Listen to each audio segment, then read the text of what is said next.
Hi, I'm Camille Jobe. I'm a founding principal of Jobe Corral Architects in Austin, and this is the Tarry House. This is a project that we did a few years ago, and it's got a lot of really wonderful materials involved, including the siding that we're using. It is an old barn wood that's provided by Delta Millworks.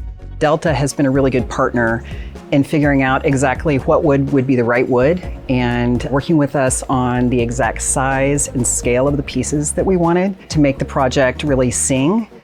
The wood has been reclaimed and reused from barns and horse corrals and fences around the Rocky Mountain area of the US. And it's highly stable because it's been out in the environment, and it's not going to be expanding or contracting anymore. And it's sort of a great way to bring the texture of something old to something that's a little bit more modern. A lot of what we do at our firm is very focused on the authenticity of materials, and this is something that really helped us achieve that in this project.